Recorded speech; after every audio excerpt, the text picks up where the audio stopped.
কিছু কথা বলবেন, এরপরে আমাদের উপদেষ্টা তিনি কিছু কথা বলবেন। আমরা কেউ কোনো প্রতিবাদও করবো না, কিচ্ছু করবো না, আমরা শুধু চুপচাপ বসে শুনবো, ঠিক কিনা? তারা চলে যাওয়ার পরে আমরা কি করবো সেটা আমরা বলবো, সেটা আমরা সিদ্ধান্ত নিব। সেই সিদ্ধান্তকে আমরা অন্য কাউকে নিতে দিব? সবাই তাহলে চুপ, ওকে? বিএনপি কমিশনারকে বক্তব্য রাখার জন্য অনুরোধ করছি।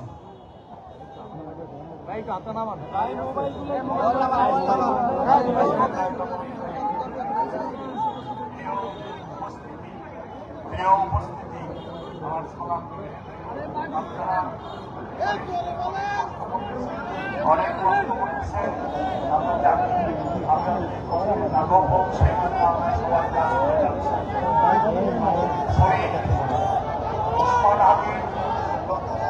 শহীদ শহীদ শহীদ শহীদ শহীদ আপনারা সরকার, পুলিশ, বিজেপি, র্যাব সহ অন্যান্য সকল গোয়েন্দা বাহিনীকে এই ঘটনার পিছনে কারা আছে তা উদ্ধারের জন্য নিয়োগ করেছে, আপনারা সবাই জানেন।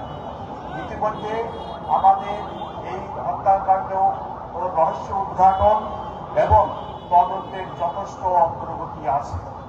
তদন্তের স্বার্থে আমি তদন্তের সব বিষয়াদি এখানে বলাটা ঠিক হবে না, তাহলে আমাদের কর্তৃপক্ষ আমাদের রহস্যগুলো জেনে নেবে।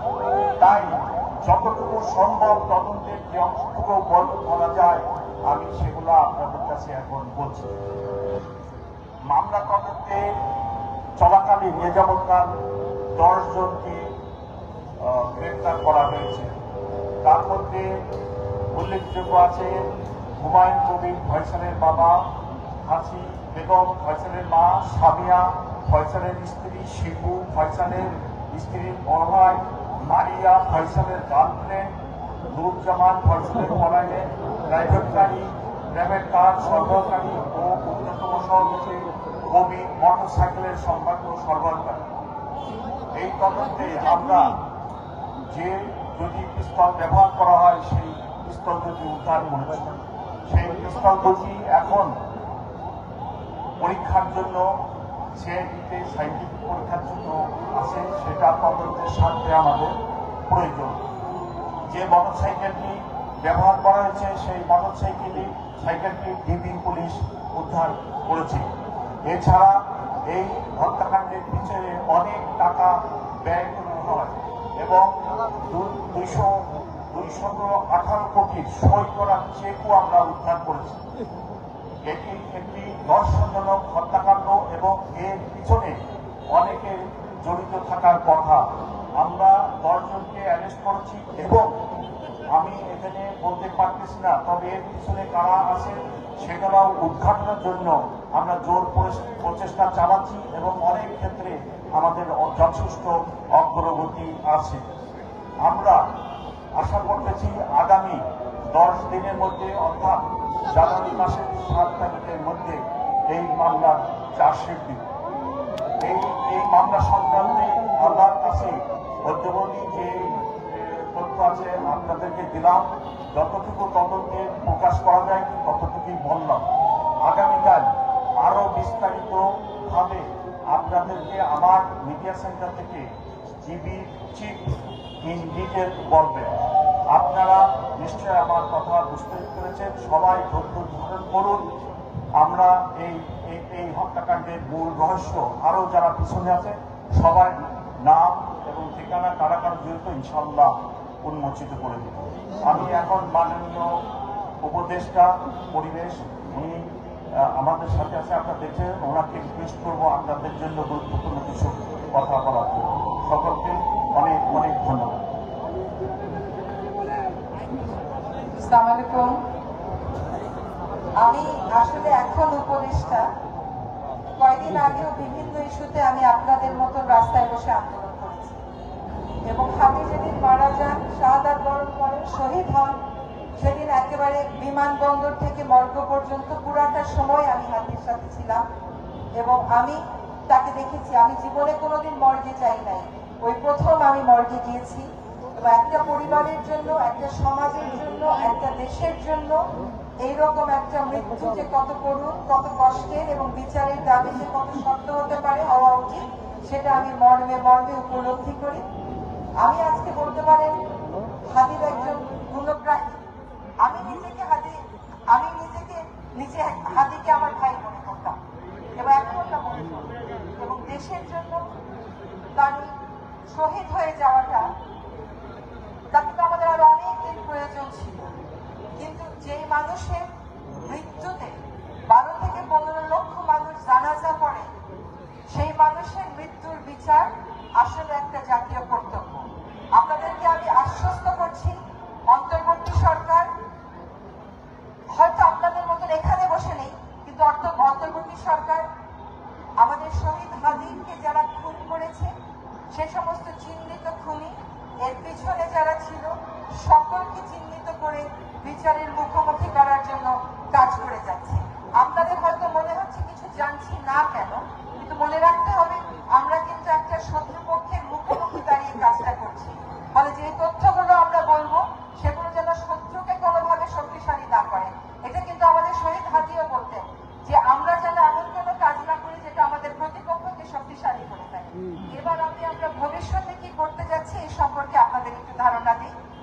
একটা হচ্ছে, আপনারা শুনেছেন যে সকল রকমের পরীক্ষা নিরীক্ষা শেষ করে এই হত্যাকাণ্ডের চার্জশিট সুনির্দিষ্টভাবে দেয়া হবে ইনশাআল্লাহ 7 জানুয়ারি 2026-এর মধ্যে। এই চার্জশিট দেওয়ার পরে অন্তর্বর্তী সরকার থাকাকালীন সময়ে যেন দ্রুত বিচারটা করে যাওয়া যায়, সেটার নিশ্চয়তা আমি আপনাদেরকে দিচ্ছি। ইনশাআল্লাহ আমরা থাকতে থাকতেই এই হত্যাকাণ্ডের বিচার হবে। আমরা আরেকটা কথা একটু বলে রাখি আপনাদেরকে জানাবার জন্য, যে আপনারা আসিয়ার ঘটনাটা জানেন। সেই ঘটনায় কিন্তু 6 কার্য দিবসের মধ্যে বিচার কার্য সম্পন্ন করা গেছে। কাজে চার্জশিটটা যাতে আমরা নির্ভুলভাবে দিতে পারি, নিখুঁতভাবে দিতে পারি, সকল পরীক্ষা নিরীক্ষা শেষ করে যাতে কোথাও কোনো ফাঁকফোকর না থাকে, সেটা সম্পন্ন হয়ে যাওয়ার পর 7 জানুয়ারির পরে আমাদের সময় দ্রুততম সময়ের মধ্যে এই নৃশংস হত্যাকাণ্ডের বিচার আমরা অবশ্যই করে যাব ইনশাআল্লাহ। এবার আরেকটা কথা বলি যে অনেক সময় অপরাধী যদি পালিয়েও থাকে, তারপরেও কিন্তু এটাকে আমরা ইংরেজিতে বলি ইন অ্যাবসেন্সিয়া বিচার। শেখ হাসিনার বিচার হয়েছে না, সে কি দেশে আছে? তারপরেও আমাদের সর্বান্তকরণ চেষ্টা আছে হাদিকে যারা শহীদ করেছেন, আমাদের কাছ থেকে কেড়ে নিয়েছেন, তাদেরকে যেন, তারা যদি বাংলাদেশ থেকে চলে গিয়ে থাকেন, তাদেরকে যেন আমরা অবশ্যই দেশে ফিরিয়ে আনতে পারি। আপনাদেরকে আজকে স্পষ্ট করে বলছি, এই বার্তা কূটনৈতিক প্রচেষ্টার মাধ্যমে ভারত সরকারকে স্পষ্টভাবে জানিয়ে দেওয়া হয়েছে। ভারত সরকার প্রতিশ্রুতি দিয়েছেন যে তাকে যদি ভারতে খুঁজে পাওয়া যায়, অবশ্যই তারা বাংলাদেশকে সহায়তা করবেন এই বিষয়ে। এই মুহূর্তে কূটনৈতিক প্রচেষ্টার এই বিষয়ে আমি আর কথা বলছি না। আপনাদেরকে বুঝতে হবে যে তদন্তের কারণেই আমরা আসলে এই কথাগুলো বলতে পারছি না। আগামীকাল সকাল 11:15টায় টিভি পুলিশ একটি সংবাদ সম্মেলন আয়োজন করেছে। সেই সংবাদ সম্মেলনে আরো বিস্তারিত বলা হবে। আমি কেন আরো বিস্তারিত বলছি না, কারণ কিছু কিছু জিনিস এখনো ভেরিফিকেশন বা সত্য যাচাইয়ের পর্যায়ে রয়েছে। আমরা একেবারে কোনো রকমের ভুলভ্রান্তি রাখতে চাই না। আগামীকাল সকাল 11:15টায় টিভি পুলিশ যে সংবাদ সম্মেলন করবে, সেই সংবাদ সম্মেলনে আপনারা আরো বিস্তারিত জানতে পারবেন। আমি আমার বক্তব্য এখানেই শেষ করছি। আপনাদের সকলের সাথে আমাদের আত্মার অবশ্যই মিল আছে, আমাদের চাওয়ার অবশ্যই মিল আছে। আমরা শহীদ হাদির পরিবারের সাথে যোগাযোগ রাখছি। আমরা অবশ্যই এই বাংলাদেশের মাটিতে দ্রুততম সময়ের মধ্যে, অন্তর্বর্তী সরকার থাকাকালীন সময়ের মধ্যে আমাদের হাদিকে যারা মেরে ফেললো তাদের বিচার সম্পন্ন করে যাব। সবাইকে ধন্যবাদ। সবাই চুপ, একদম চুপ। তারা যাবে, এরপরে আমরা কথা বলবো, ঠিক কিনা? আপাতত সবাই চুপ, তাদেরকে আমরা যাওয়ার জায়গা করে দিই। কেউ এদিকে আসবো না। সবাই বসে থাকবেন। তারা যাওয়ার পরে আমরা কথা বলবো। তার আগে কেউ কোনোভাবে কথা বলবেন না, জায়গা থেকে নড়বেন না। ঠিক আছে ভাই?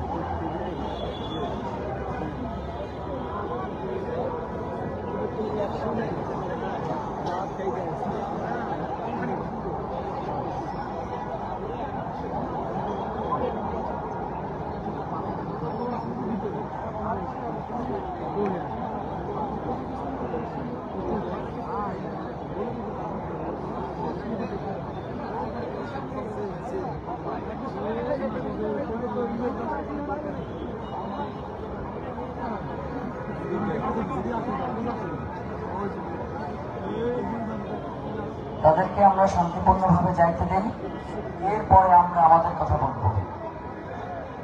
আপনাদের প্রতি ভীষণ কৃতজ্ঞতা যে হাজার হাজার মানুষ অথচ কেউ একটা কথা বলে নাই।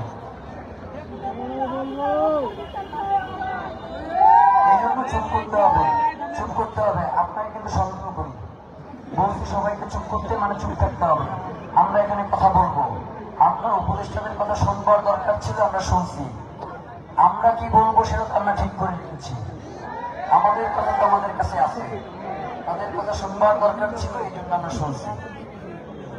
তাদেরকে আমরা যাইতে দিই, এরপরে আমরা আমাদের কথা বলবো। সেই পর্যন্ত সবাই একদম চুপ।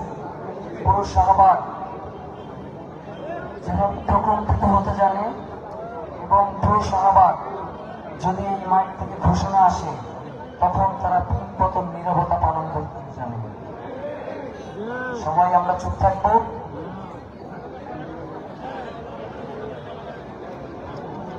ভাইয়েরা, মিডিয়ার ভাইদের সাথে আপনারা খারাপ ব্যবহার করবেন না। তারা আমাদের ভাই, তারা সবসময় আমাদেরকে সহযোগিতা করে।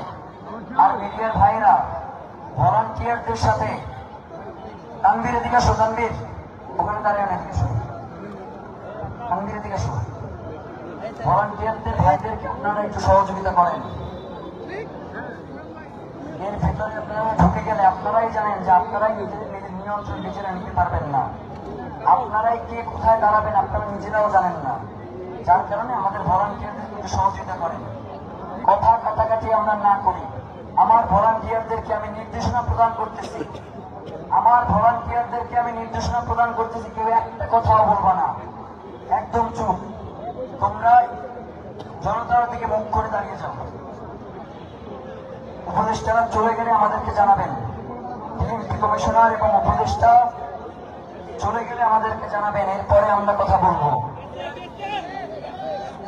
চলে গেছে? একটু একজনে নিশ্চিত করেন তারা চলে গেছে কিনা।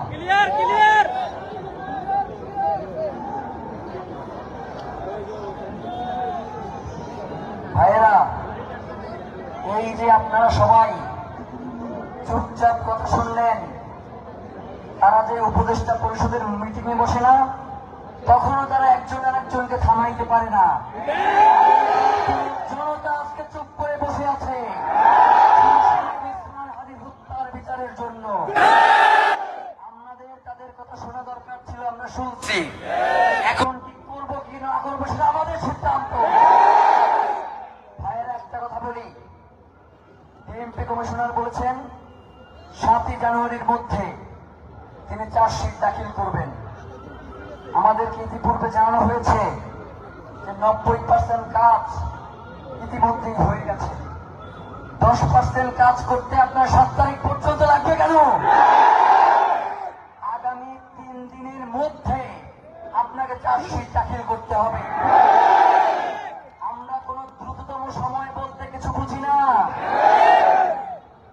আগামী 26 কার্য দিবস, 30 না, আমরা 30 গণনা আগে থেকে শুরু করছি। আগামী 26 কার্য দিবসের মধ্যে এই বিচার কার্য সম্পন্ন করতে হবে। খুনি তারা প্রয়োজনে বিদেশ থেকে নিয়ে এসে এর বিচার করবে। এই খুনের সব থেকে ছোট গুটি হচ্ছে যে এই খুনিটা করেছে। এর পিছনে রাঘব পাল কারা আমরা জানতে চাই।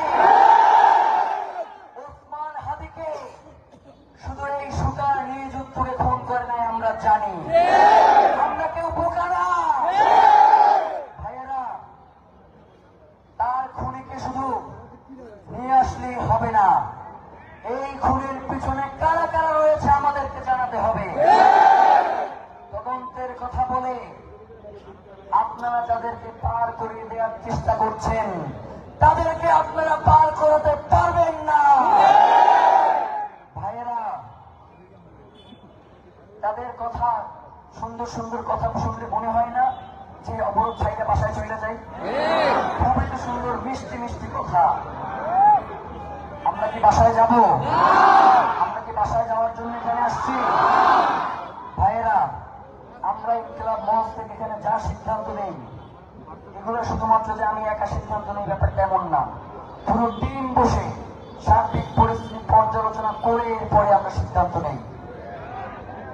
এখানে যারা মা বোন রয়েছেন আজকে রাতে এখানে আপনারা অবস্থান করতে পারবেন না।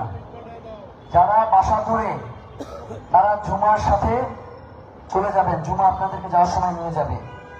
আর তাদের বাসা কাছাকাছি আপনারা এখন এখানে কেউ থাকবেন না, চলে যাবেন। ভাইয়েরা, এই যে অসংখ্য জনতা, কেউ একটা কথা বলে নাই। আমি তো ভাবতেই পারি না যে এত শান্তিপূর্ণ জনতা বাংলাদেশে আর কখনো দেখেছে। নেতা কথা বলে মঞ্চ ভাঙ্গা বইরা যায়, অথচ এইখানে কেউ একটা কথা বলে নাই। আমরা কোনো হটকারী সিদ্ধান্ত আপনাদের উপরে চাপিয়ে দিব না। আমাদের প্রতি আপনারা আস্থা রাখেন। আমরা আন্দোলন ছোট করব না, আমরা আন্দোলন সামনে আরো বড় করব। আমরা প্রথমে সংবাদ সম্মেলন করেছি, এরপরে বিক্ষোভ মিছিল করেছি, এরপরে শাহবাগে অবস্থান নিয়েছি, শপথ করেছি। আজকে আমার কথা শেষ না হওয়া পর্যন্ত কেউ নানা করবেন না, কথা শুনবেন এরপর নানা করবেন। আজকে আমাদের যারা ভাই বোন চলে আসছেন না, আপনারা আজকে হচ্ছে বাসায় চলে যাবেন, কথা শেষ করতে দিবেন, মন খারাপ করবেন না, বাসায় চলে যাবেন। আজকে আমরা কি করেছি? শুধু শাহবাগ অবরোধ করেছি না, আগামীকাল সকাল 11টা থেকে বাংলাদেশের 8 বিভাগে অবরোধ কর্মসূচি ঘোষণা করছে। রক্তের সাথে কোনো আপোষ চলবে না। আজকে এখানে যে জনতা আছেন, আগামীকাল আপনার ভাই এবং বন্ধুদেরকে নিয়ে আসবেন, পারবেন না? আমরা কি শাহবাগ ছেড়ে দেব? আগামীকাল যদি আমাদেরকে কেউ এই শাহবাগে বসতে বাধা দেয় তাদেরকেও আমরা দেখে নেব, থাকবো না। ওসমান হাদির খুনের সাথে কারা কারা জড়িত জনতার সম্মুখে প্রকাশ করা না পর্যন্ত আমাদের অবরোধ চলছে। এখন আপনারা কি সবাই একসাথে চলে যাবেন? না, আমরা কেউ এইখান থেকে ত্রিপল নিব না, কম্বল নিব না, ফেস্টুনও নিব না। রাতের বেলা পেছনে আমরা কিছু দেখি না। এই জন্য বারবার আমি যেটা বলি যে পেছনে কেউ দাঁড়াবেন, আমরা তাদেরকে সন্দেহের চোখে দেখি, বলি না? শত্রু তো কাপুরুষ, শুধু সামনে থেকে আক্রমণ করতে ভয় পায়, যার কারণে সে বারংবার পেছন থেকে আক্রমণ করার চেষ্টা করে। আমরা ভালো করে বুঝে গেছি যে আমাদের নিরাপত্তা, আমাদের নিজেদের নিরাপত্তা নিজেদেরকে নিশ্চিত করতে হবে। পুলিশ আমাদেরকে নিরাপত্তা দিবে না, কোন গোয়েন্দা বাহিনী আমাদের জীবনের নিরাপত্তা দিবে না। আমাদের নিরাপত্তা আমাদের মাধ্যমে নিশ্চিত করতে হবে। আমরা কি কাউকে খেলায় খেলায় আমাদের জীবন দিয়ে দিব? আমরা যারা এখানে আছি পানি পানি পুরো ভরা আছে, মুড়ি ভরা। আমরা কেউ, আমাদের অনেক ভলান্টিয়ার তারা এখানে রাতে অবস্থান করবেন, কিন্তু সার্বিক পরিস্থিতি আপনাদের কাছে হয়তো বলতে পারতেছি না, মানে কোনো আপোষ না, আপনাদের নিয়ে দুশ্চিন্তা, এই জন্য বলতেছি না। শোনেন ভাই, শহীদ ওসমান হাদি যেই দিন গুলি খাইছে ওই দিন থেকে আমি আমার বাপ মায়ের ফোন ধরি না, কারণ তারা তো তার সন্তানের জন্য মায়া করবে, তারা চাইবে যে এই লড়াই ছেড়ে আমি যাতে বাসায় চলে যাই, এই জন্য আমি আমার বাপ মায়ের ফোন ধরি না। আর উপদেষ্টারা কিভাবে আমাদেরকে আপোষ করবে? ভাইয়েরা, আগামীকাল ৮ বিভাগে এই অবরোধ কর্মসূচি করবার জন্য বাংলাদেশের সকল জনতাকে উদারতা আহ্বান জানাই। সকাল 11টা থেকে সন্ধ্যা 6টা পর্যন্ত আমাদের অবরোধ কর্মসূচি চলবে। রাতে এমনিতেও তো আপনারা বাসায় চলে যান, গাড়ি ঘোড়া থাকে না, আমাদেরকে তো এই লড়াই চালাই যেতে হবে না? গতকালকে যাদেরকে অনেককেই দেখছিলাম, আজকের অনেককেই আমি দেখতেছি না, আবার আজকে অনেকেই নতুন আসছে, আগামীকাল হয়তো আসবেন না। কিন্তু আমি চাই যারা এই মিছিলে সামিল হয়েছে, যারা এই ইনসাফের লড়াইয়ে সামিল হয়েছে, তারা প্রত্যেকে আগামীকাল 11টায় এই শাহবাগে এসে দাঁড়াবে। আমরা আপনাদেরকে বিনীত আহ্বান জানাই। ইতিমধ্যে দেখছেন না যে বিভিন্ন মিডিয়া বলছে যে আমরা নাকি যমুনা ঘেরাও করতে যাইতেছি, তার মানে বুঝতেছেন তো মিডিয়াগুলো সন্ত্রাসী কার্যক্রম শুরু করে দিয়েছে। ইনকিলাব মঞ্চ তার পেজ থেকে যতক্ষণ পর্যন্ত ঘোষণা না দিবে ততক্ষণ পর্যন্ত আপনারা কোন সংবাদ মাধ্যমে কি আসলো কি না আসলো এটার প্রতি কোনো ভরসা করবেন না। আমাদের পেজকে যদি নষ্ট করে দেয়া হয়, আমরা প্রয়োজনে লাইভে এসে আপনাদেরকে জানাবো, তবুও যাতে কোনো প্রোপাগান্ডাকারী সুযোগ দিতে না পারে সেই ব্যবস্থা আমরা করব। ভাইয়েরা, প্রথমে আমার যারা এখানে মা বোন রয়েছেন তারা যাবেন, তার আগে আপনাদের প্রতি বিনীত অনুরোধ, আপনাদের একটা কথাও বলেন না আমি শুধু বলার কারণে। এইখানে আমি যাদেরকে সামনে দেখতেছি এদের 90% থেকে আমি বয়সে ছোট। এখানে যারা আমার সামনে আছে 90% থেকে আমি বয়সে ছোট। এরপরেও যে আপনারা শুনতেছেন, আমি তো মনে করি আপনারা আমাকে শোনেন না, আপনারা শহীদ ওসমান হাদিকে শুনতেছেন। সুতরাং শহীদ ওসমান হাদির রক্তের বদলা না নেওয়া পর্যন্ত আমাদের এই লড়াই চলবে। আমরা কোনোভাবেই কারোর সাথে আপোষ করব না। এই যে আজকের যে সিদ্ধান্ত না আপনাদেরকে চলে যাইতে বলছি, এইটা উপদেষ্টাদের সাথে কথা বলার সময় বলি নাই। মোবাইলে এইটা লিখছে 8টার সময় যে আজকের কর্মসূচি কতক্ষণ চলবে। আমরা কারোর সাথে কোন ধরনের আপোষে যাব না।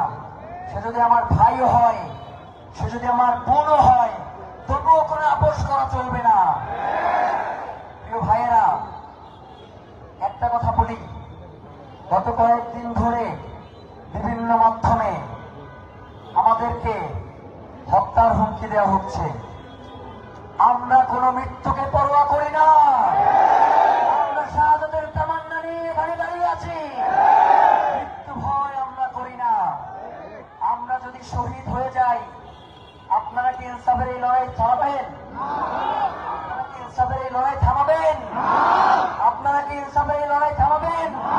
আমাদেরকে কথা দেন আপনারা এই ইনসাফের লড়াই চালিয়ে যাবেন।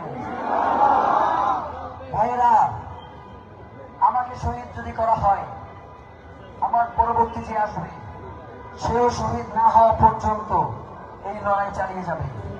ইনসাফের এই লড়াই কোনোভাবেই থামানো যাবে না।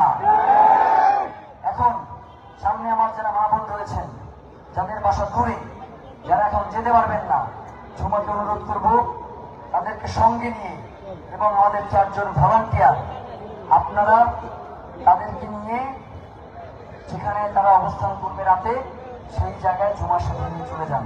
কেউ উঠবেন না, কেউ নড়বেনও না, সবাই বসে থাকেন।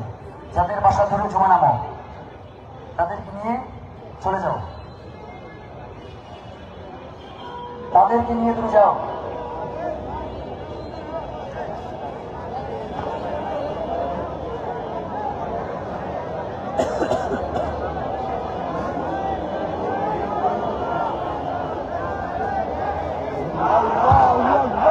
রাত্রি কেউ আমরা উঠবো না।